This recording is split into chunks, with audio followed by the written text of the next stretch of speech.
Hello, warm greetings to you all at Worthing Salvation Army. We're Geoffrey and Christine Parkin, retired officers living near Salisbury, and it's a privilege to join you on the Advent calendar just now. A few days ago, a friend from Scotland reminded us of a carol which is not published by the Army, but which you may well know, Jesus Christ, the Apple Tree. It was a timely reminder of this lovely carol, especially for us as we have several apple trees in our garden. One, the Bramley, has been particularly fruitful this year. In fact, for the first time, a number of the apples turned a lovely red in the autumn sunshine, and they're still going strong, as you can see. The carol is thought to have come from Methodism in the 18th century, but it was first published in America. I love the tune, of course, but most of all, I wonder why the writer compared Jesus Christ to the apple tree. Here's the first verse.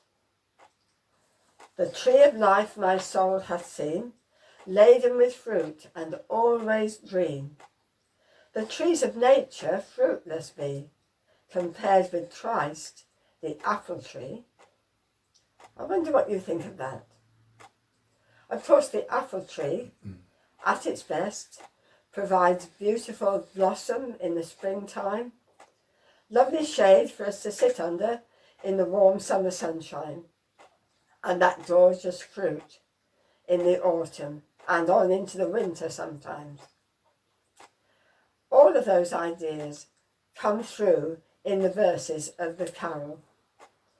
It's like a song of love to Jesus, who provides beauty, who provides nourishment and shelter for us on our journey through life. Of course, the reference to the tree of life reminds us of the Bible, and especially the books of Genesis and Revelation, which bookend our scriptural story. In Genesis, the tree of life stands in the Garden of Eden alongside the tree of the knowledge of good and evil.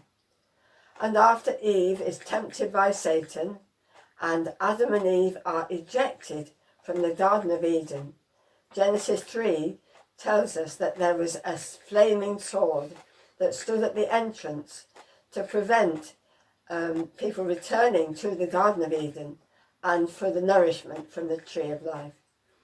It's a wonderful picture of the way in which our flawed humanity deprives us of a relationship with all that is true and good and beautiful.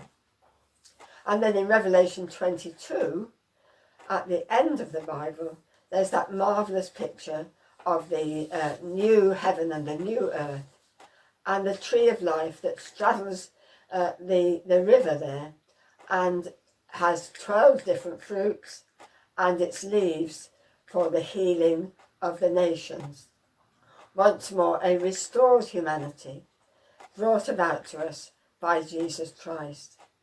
So I can see why the writer compares Jesus Christ to the fruitful and lovely apple tree. Here's a couple of verses just to conclude. My choice is this one. With great delight I'll make my stay. There's none shall fright my soul away. Among the sons of men, I see there's none like Christ the apple tree. And mine is the last one. This fruit doth make my soul to thrive. It keeps my dying faith alive, which makes my soul in haste to be with Jesus Christ, the apple tree.